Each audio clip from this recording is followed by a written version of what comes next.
सांगलीत मृत्यूचा सापळा, निष्पाप नागरिकाचा बळी गेल्यावरच मनपा प्रशासन जागे होणार का? सांगली महानगरपालिका प्रशासनाचा निष्काळजीपणा पुन्हा एकदा चव्हाट्यावर आला आहे. शहरातील प्रभाग क्रमांक 14 मधील कोल्हापूर रोडवर गुप्ते हॉस्पिटल जवळ भररस्त्यात उघडे असलेले मॅनहोल सध्या नागरिकांसाठी मृत्यूचा सापळा बनले आहे. या अत्यंत गंभीर समस्येकडे बांधकाम विभागाने पूर्णपणे डोळेझाक केली असून एखादी मोठी दुर्घटना घडल्यावरच प्रशासनाला जाग येणार का, असा संतप्त सवाल आता उपस्थित केला जात आहे. हॉस्पिटल परिसरामध्ये प्रचंड वर्दळ, अपघाताची टांगती तलवार. ज्या ठिकाणी हे मॅनहोल उघडे आहे तो कोल्हापूर रोडचा मुख्य परिसर असून तिथे अनेक मोठी रुग्णालये आहेत.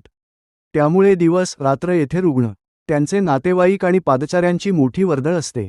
रात्रीच्या वेळी तर हा धोका अधिकच वाढतो. कित्येक दिवस उलटूनही या मॅनहोलवर झाकण बसवण्याचे सौजन्य महानगरपालिकेने दाखवलेले नाही. प्रशासनाच्या या ढिम्म कारभारामुळे नागरिकांमध्ये तीव्र संताप व्यक्त होत आहे. या रस्त्यावरून जाताना जीव मुठीत धरून प्रवास करावा लागतोय. कोणतीही जीवितहानी होण्यापूर्वी या धोकादायक मॅनहोलवर तातडीने मजबूत झाकण बसवण्यात यावे. जर एखादी दुर्दैवी घटना घडली तर त्याला सर्वस्वी महानगरपालिका प्रशासन आणि बांधकाम विभागच जबाबदार असेल. मनोज भिसे, अध्यक्ष, लोकहित मंच, सांगली.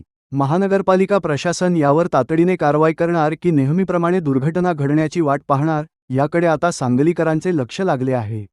सम्यक महाराष्ट्र न्यूजसाठी मी प्रमोद चिनके. अशाच नवनवीन आणि रोखठोक बातम्यांसाठी आमच्या चॅनेलला नक्की लाईक आणि सबस्क्राईब करा. धन्यवाद.